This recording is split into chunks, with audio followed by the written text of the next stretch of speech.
just happened to stumble on slavery. Have you all heard of the actor Benjamin Cumberbatch from 12 Years a Slave, but most popular, Dr. Strange? Okay, well, he comes from a family, a long line of slave owners. And his family was among one of the first to get reparations because in the United States, the first recipients of reparations were white slave owners. This was for the loss of income because slaves were income. And after the Civil War, when the South succeeded to the North, slaves were freed on paper and the economy changed.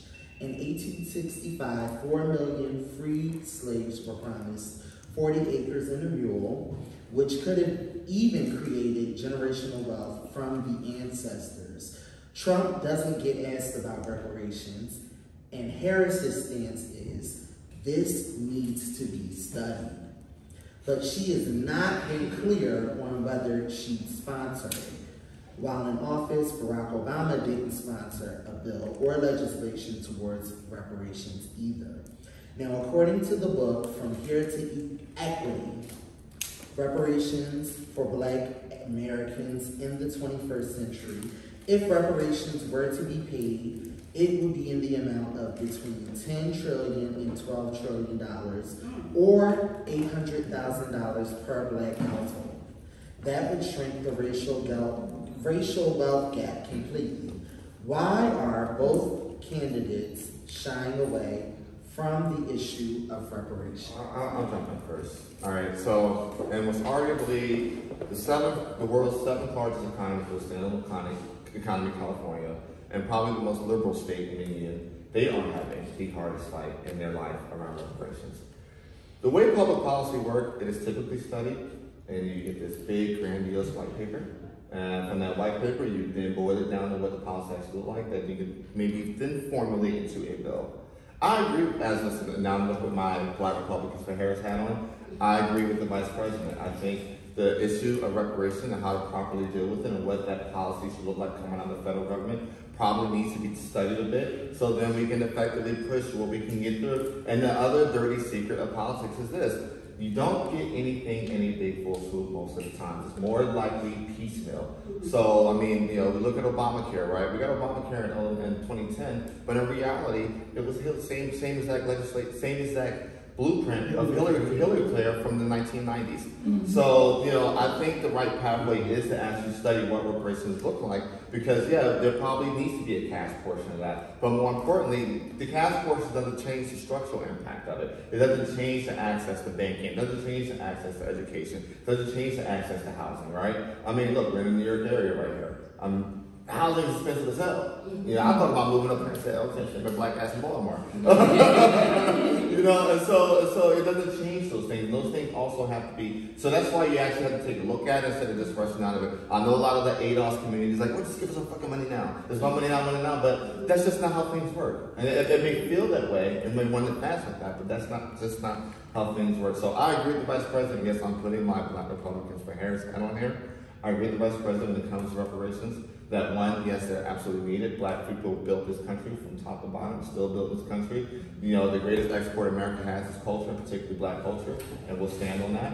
And look, you know, let's study it and then move forward with legislation as it comes together. By the way, Benjamin's family got what would be considered today $100 million in reparations. I agree that it needs to be studied. I think, you know, with most things, having knowledge, diverse voices, thinking about it critically, and then deciding like a strategic way forward makes the most sense. I would love to see reparations for enslaved Africans, the ancestors of. In my lifetime, I don't think realistically it will ever happen, especially in a form of like dollars, like direct dollars. I hope I'm wrong, but I don't think so. I don't think it will ever happen. Why? I don't know why. I think it's unrealistic to think that the American government is going to decide, like enough people from each side will come together and decide, like, here's a number that we're going to give to Black people for reparations. I just don't. There's a lot of questions about who gets it, how much do they get, who's in charge of the disbursement of. I just don't think it's going to happen. What I think may happen is reparations in terms of value. So not direct dollars, but programs, services, all of these things that speak to. Stay right there, right? Because this is the thing, right? So this is where I'm putting my Black Republicans for Harris hat back on again, right? One of the things that the Vice President came out this week was a $20 billion program to fund Black-owned businesses, particularly Black men. But on terms of reparations, right? It may not look like how people may typically conceptualize what reparations look like, but $20,000 loans that are forgivable is essentially $20 billion injected into the Black community. So I think everyone like the Dave Chappelle skit where like everybody gets the reparations and they drive in the truck. Like that's not gonna happen. At least I don't think so realistically. But things like that, the resources, the value, those things can actually happen, and then it's a matter of what do you do with those things, right? But they can be as valuable. If you give $1 million to 20 small businesses, and even like, they're really micro businesses, because when we think about small businesses, I want to say the Department of Labor is what? Like $5 million. Yeah, and most small businesses are not making $5 million. Most small businesses go out of business within, what is it, a year or less than 2 years? And so we have to think about things in a different way. Right? Because even with the programming now for small businesses, a lot of it, and I'm sure you know about this, a lot of the grants, a lot of the grant funding that's given to small businesses, it is this much. This much in comparison to vendors, right? Because when they're giving you a grant, it comes from like a philanthropic arm of the business. And then they're asking you to do all of these things, show up all of these places. So you're committed for what? 20,000, 100,000? If you're a truly operating small business, you don't do that money like that. Like that's a drop in the bucket. So when we think about that, the philanthropic arm, we're not getting access as vendors. We're not getting the true money.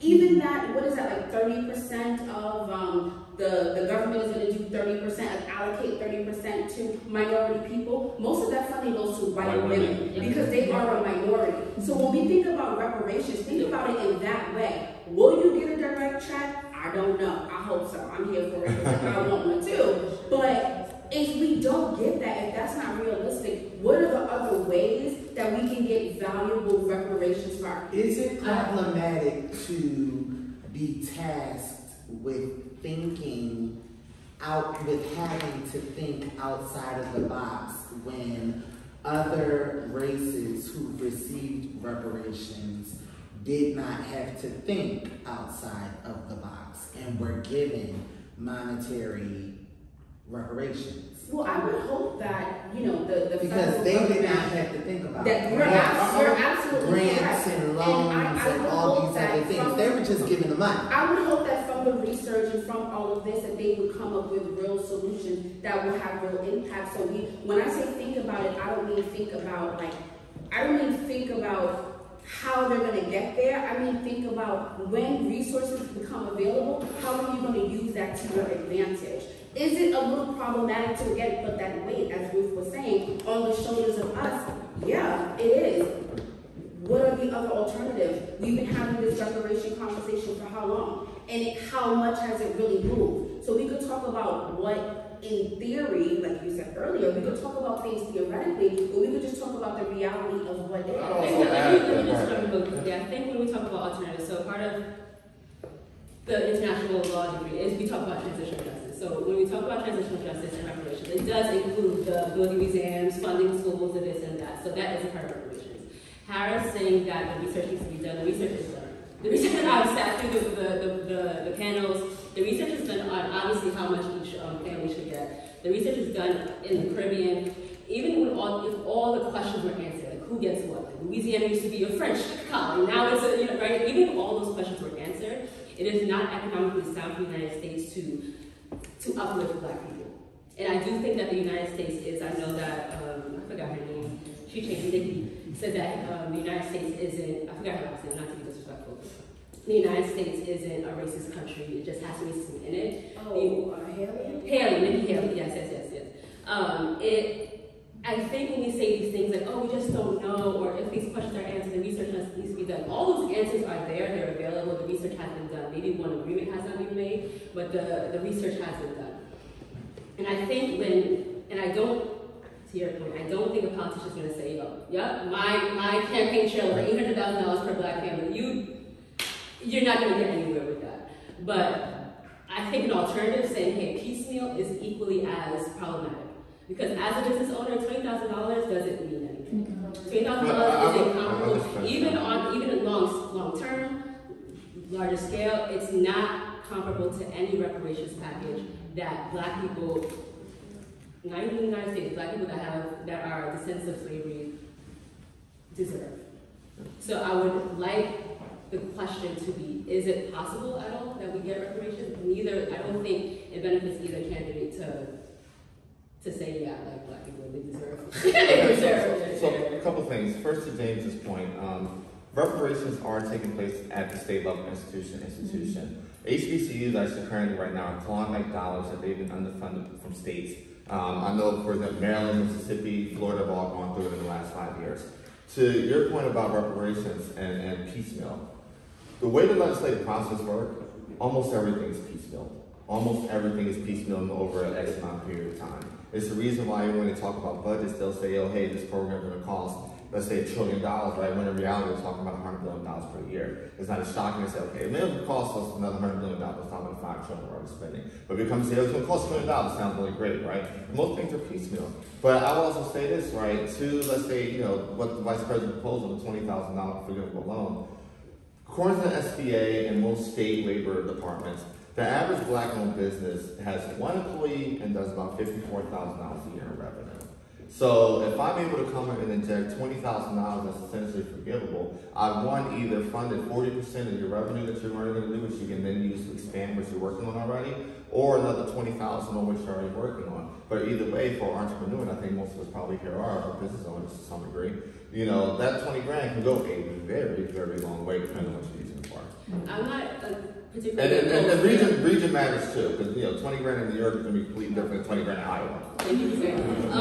My point isn't that piecemeal isn't the way to go. My point is, like, if we're doing it piecemeal, it still needs to add up, and it doesn't. We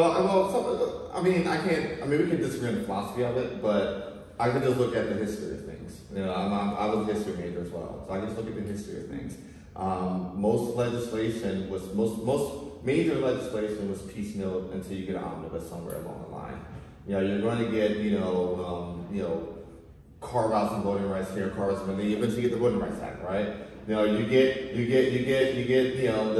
eventually get housing rights act under Nixon. You eventually get, amnesty under Reagan. You eventually get Obamacare with Obama. But I use the example of Obama and Hillary Clinton. That within that 30-year time span, you had major shifts in Medicare. You had major shifts in Medicaid. You had expansion happening, both at the state and federal level. That was piecemeal. And eventually you had the big acts come through with the big chunk of legislation. But until we get to that point where we can have that big chunk of legislation, I'm taking it piecemeal. I'm not leaving anything on the table. If it means I'm getting $20 billion here for my community, cool. If it means I'm getting X amount here running through black-owned banks, cool. If it means that let's talk about budgets and equity, right? If it means that true policing reform comes, which then means that every single city can decrease their policing budget, or more so what they're going to increase their policing budget by, and can redirect those funds to education or somewhere else that provides actual equity for their citizens, that's a win for us. So, and those things all come via piecemeal, not necessarily like the big, shebang that feels good. So I'll jump in there on the reparations. So I agree with you. I don't think that we'll ever get a reparations bill. Remember what I said earlier about that 60 vote? You're going to need 60 senators in order to approve this.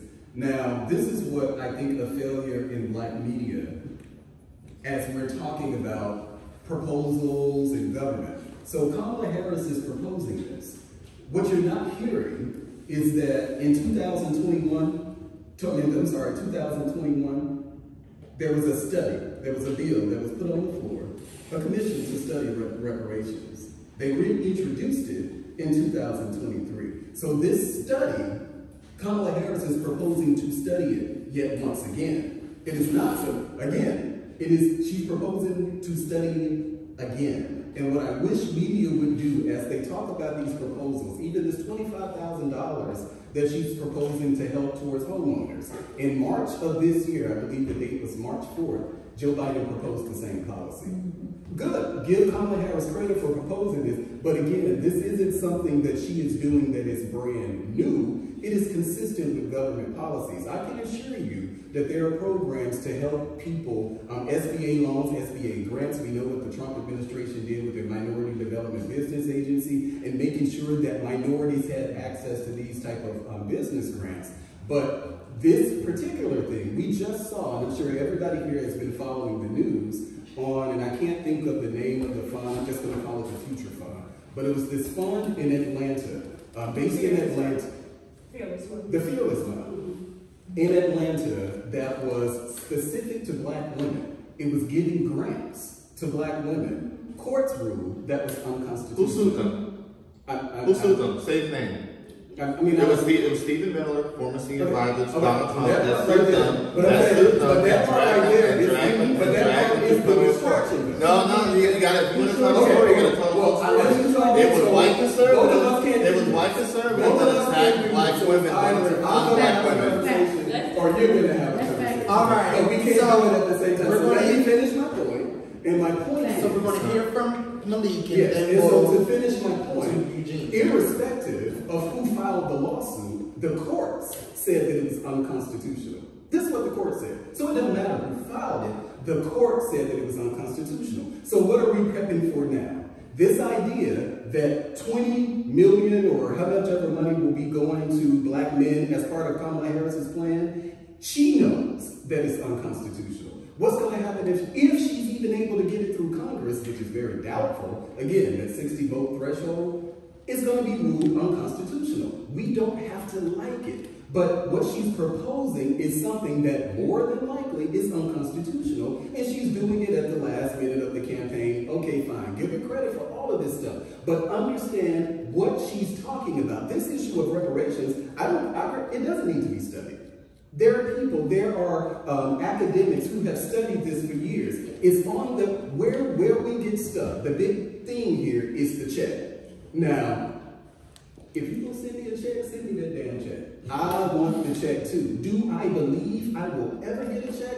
Absolutely not. And so we saw what the Harris administration did early on. At the beginning of the year, I'm pretty sure you guys remember when Charlamagne Tha God was criticizing Kamala Harris. He got a lot of pushback because he was asking, what you going to do for us? What you going to do for us? And what you saw at that moment is the shift.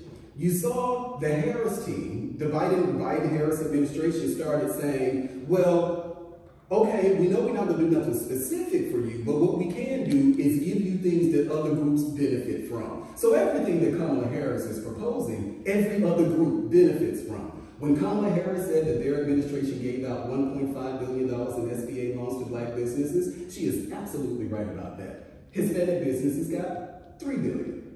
Good for Hispanic businesses, but again, a lot of this stuff is just standard government policy. Donald Trump did it, Kamala Harris, well, Joe Biden did it. If Kamala Harris gets in there, she's gonna do it. There's some issues around funding, but do I believe that we will ever get a check? Absolutely not. What we can do is continue to do what the government is doing, meaning making sure that we have access to these various programs to ensure, is that what I'm looking for? To ensure that we have equity. This is standard government stuff that we do. I would love a check. All right. Let's hear from Eugene. So let me tell you how I go from being a vice chair of the Maryland Republican Party in 2014. A vice chair of what? The Maryland Republican Party in 2014. Okay. To 100% standing with Kamala Harris in 2024. But you still Republican, right? I'm still registered Republican, but I'm standing 100% behind Kamala Harris in 2024. Okay. The existence of Donald Trump in the presidency is a material threat to my community. All right? I'm glad you read the story of the Fearless Fund, right? Because you saw the Fearless Fund were black women coming together from various industries, pooling their resources to fund and give mentorship to other upcoming black women-owned businesses, all right? But we have to keep in mind that black people get less than 1% of VC funding in this country, and black women get even less than that, a further percentage of that. What you saw here with the Fearless Fund and how they reinforced the restructure, you saw Stephen Miller and his organization, a white, racist, conservative Republican, sue them to the bricks through federal court. You saw a Trump-appointed district judge, you saw a Trump appellate court, and the Trump-appointed Supreme Court forced them to restructure themselves. But what you don't see ever is what's been the standard in this country of VC funding going to 95% white founders. You know, that's the real, and then the cherry on top is that they fucking use the Civil Rights Act against us on it. So when it's asked, what is the actual material loss of a Trump administration? It's Trump-appointed judges taking away rights and resources from black people. It's Trump appellate courts further back in those district courts. It's those resources that are now black resources that were earned. You know, one more time, you know, hey, black women are still paid 70-something% on the dollar to white men. So they're literally working 1.5 times harder to make that same dollar as a white man. Pulling those resources together to help give younger and other black women a leg up only for a Trump-appointed, a white man that worked in the Trump administration to come in and knock them down. And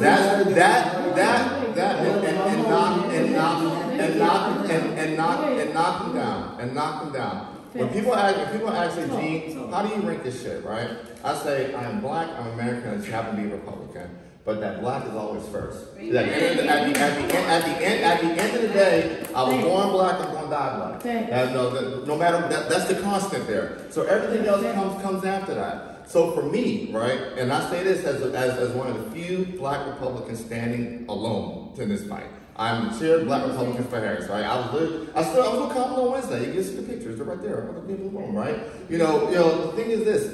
Donald Trump getting in the White House, Republicans, because it's not just Donald Trump in the White House. You got to make sure, you know, and this is what's the most important. We're in New York. Congress is going to be decided right here. Whether if Mike Lawler goes back to Congress or he retires, blackface ass. You know, if Estefano goes back to Congress, he retires his ass.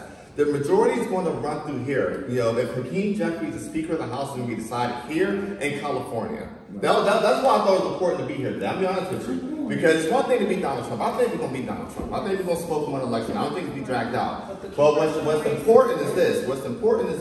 Is to make sure that Vice President Harris has a Congress there that's one going to back up her policies and platform and program, and secondly, doesn't have a Republican Congress there that's going to weaponize the powers of the House to one either steal the election from her, as they try to do with Joe Biden in 2020 with January 6th. Because the thing is this, we all, the picture in our mind are masses of white folk running over the Capitol, right? But what happened in those chambers, where you have Republican senators and Republican House members objecting to counts, objecting to vote counts, objecting to electors, to the point where they have their own fake electors to try to change the Trump votes out. So yes, you know, the thing is this, if the question is asked, is Donald Trump materially detriment to our black community? The absolute answer is hell yeah. We done lost money. We lost. When you said that, we asked the question earlier, I wanted to say, yeah, we lost a fucking year and a half of our lives for COVID because of being a dumbass. So it's like, yeah. So my thing. I think is almost your point. Like, he feels as though, okay, but what does it matter if it's like a white man or like if it's Trump, that they associated with Trump, but they're like Trump doesn't support them. The thing is that Trump creates a platform for these people, whether he supports them or not, he creates a platform. So if I know that you are racist and you don't like Jamaicans, and let's say I love Jamaicans, but they know that when I get in office, as long as my priorities are met, girl, you got your job. So that still makes me just as dangerous, even if I don't agree. So when we say things like, oh, it doesn't matter that, you know, they were Trump appointed, they had the affiliation, or Trump has physically said, I do not support Project 2025. Yes, but those same people who do, under his administration, will be hired and they will be propelled and given the resources to execute those things. And the power to execute those things. So that's why when you say, why is it important? That's why it's important, because under another administration, they're not giving that same ammunition, which is why his just comments and commentary is very dangerous, because even if he does not feel it himself, and I'm one of the people that can say, and people may agree, I don't necessarily think that he is racist. I really think that Trump is one of those people that it's about him and the things that he wants to propel. But if racists come support it, whoever with me is with me. And once I get in, and as long as I can do my one too, girl, I'm gonna close my eyes and you do your one too. So that's why it's important that we understand. And that's why as he keeps coming to New York, everybody's like, why does he keep coming to New York?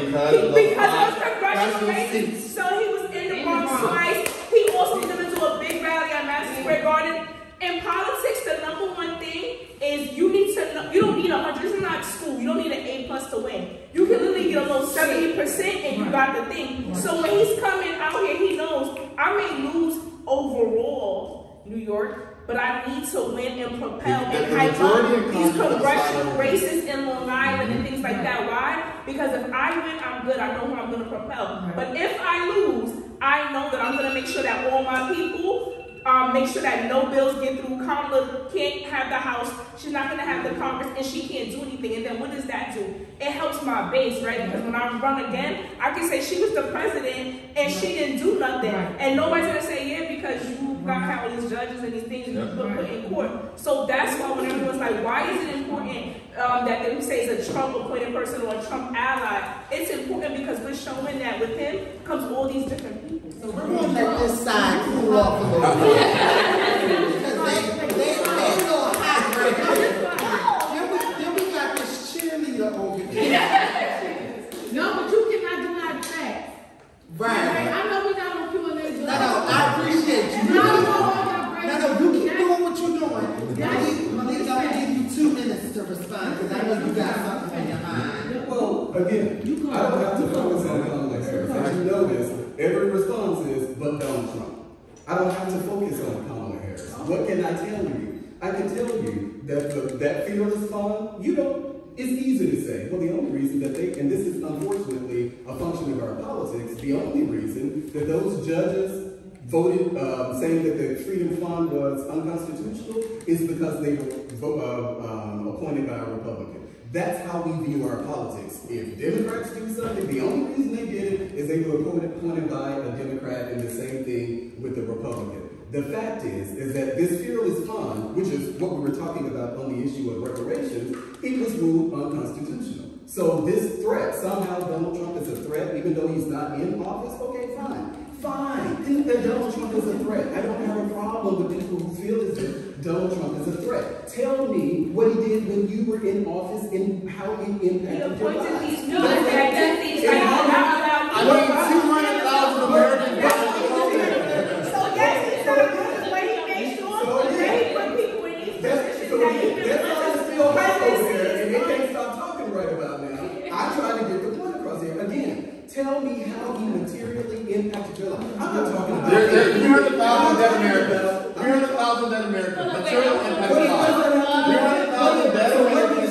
The 300,000 dead Americans. That's a material impact of Donald Trump was day one dismantling the biowarfare NSA department and the White House and leaving the country unprepared to deal with the biological or epidemic attack on this country is what led to hundreds of thousands of American lives being materially impacted and literally a year and a half to 2 years lost of most of our lifespans. So yes,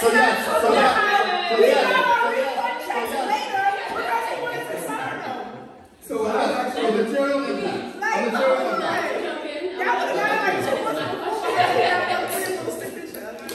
I told y'all this was going to be boring. I'm okay with that. It's not, you put this with your phone on.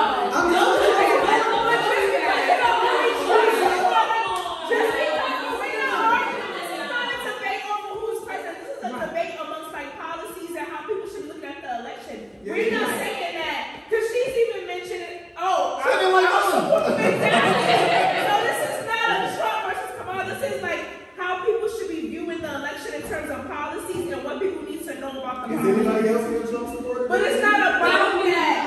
Who else is representing the Republican Party? I'm Republican.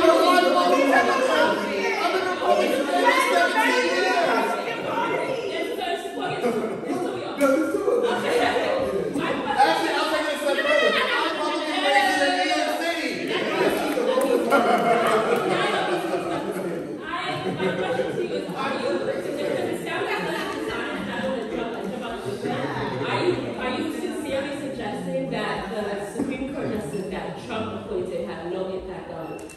the way that the Fearless Fund was directed. Do you Well, think, so does he need to be in office for us to feel his impact? No, not at all.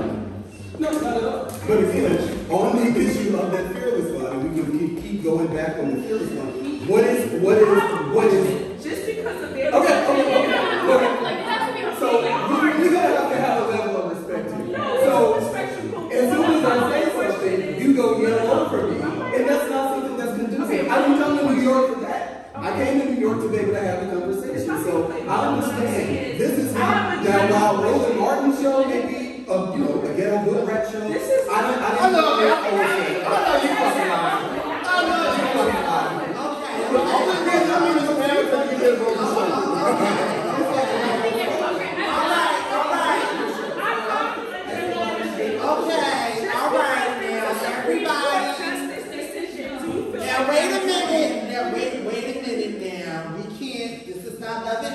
Child. Or Roland Martin. Listen, what we're not going to do, what we're not going to do, wait. What we're not going to do, hold on, James, I'm going to put this here. What we're not going to do is disparage somebody that gave you an opportunity. That somebody, what we're not going to do is disparage somebody that saw you with no political experience on the public side and gave you a fucking vote. So that's not what we're going to do. That's absolutely not what we're going to do. That's not what we're going to do. Not while I'm sitting here. Hell no. Now wait a minute. You can sit here, you can sit in DC. That's cool. Say the same thing. Okay. Wait a minute. Put his ass on there. Wait a minute. Put his ass on there. All right, That's why we're not doing rolling now. hold on. Let's keep it cute. Let's keep it cute. Let's keep it very cute, okay? Yeah, very demeaning. Because I know.